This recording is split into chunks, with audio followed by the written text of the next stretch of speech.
CBR.com, comic book, well, it pretends to be a comic book sort of news site that they got guys that aren't that fond of me. And I just saw this actually on Twitter, and I figured it would be hilarious. Well, I didn't figure it actually is. That they're doing some cleaning house right now. I think Valnet is the owner of CBR. We've seen them let go of a bunch of people. And still, as far as editorial oversight, I don't think that's necessarily a thing. And I'm not talking about like grammatical stuff. I mean, that stuff can be forgiven. I'm just saying that you're going to cover something in, I guess, nerd culture, if that's what you want to consider Indiana Jones. I think it's a level above that, whatever. And basic research is not done on how that industry actually works. Look at this title. Indiana Jones 5 breaks even at box office. Okay. Now, anybody that's been keeping up with Indiana Jones knows that this movie has no chance of making money. It is going to lose several millions of dollars, perhaps hundreds of millions of dollars. And this person, who is name's Jeremy, and they say while Indiana Jones Dial of Destiny didn't quite live up to studio expectations, the box office, the film is not a total bomb as it is officially broken even on its exorbitant budget. Collider reports that the sequel, which is the fifth installment of Indiana Jones, has reached $302 million at the international box office. That pushes the film just past the estimated budget of $300 million. I'm seeing other reports that are actually $400 million. By the way, it says around $145 million was earned domestically and $157 million came in overseas ticket sales. While climbing the $302 million is commendable, the problem is now with the high budget and additional marketing costs will likely result in Disney and Lucasfilm seeing very little in terms of profits. They're not going to see any profit at all. Okay, now I read through this, and there's nothing here that is a correction by any means. So this has been up for a little bit, and it was 10 hours ago, and nobody has thought to correct this. So I'm going to give it to you because there's still people out there that don't know this.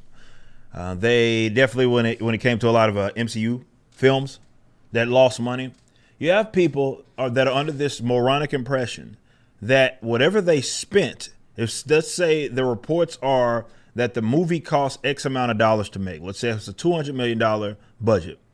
For one, they think that's where the cost stops.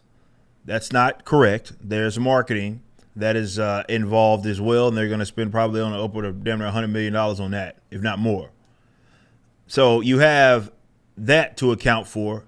But the main thing you need to account for when looking at ticket sales or box offices is a simple fact, and it's crazy that I have to say this. The studios do not get 100% of the box office. So if a international and domestic combined, if they make $300 million and the movie costs $300 million to make, that does not mean they broke even. In fact, they haven't got close to breaking even. The box office projections or the box office split, you can get 50, 60, whatever percentage, being half if you want to be generous. And that number is even less in terms of what the studios get internationally. And the longer that film is in the theaters, the less of a percentage they are getting. So the bottom line is this movie has not made money. This movie is going to lose a significant amount of money. However, the guys over at CBR and others don't understand how this works, despite them covering it. It's just that they don't want to admit that maybe people they aren't fond of are correct. They'd rather go down with a complete lie instead of conceding that maybe people were not interested in this. Maybe you couldn't get enthusiasm, and maybe folks that you consider your ideological enemies were correct about a certain thing. The numbers are the numbers. Please, for the love of God, stop acting as if studios get 100% of the box office. That is not how it works. If you like this video and want to get into a new comic book universe, visit Rippaverse.com.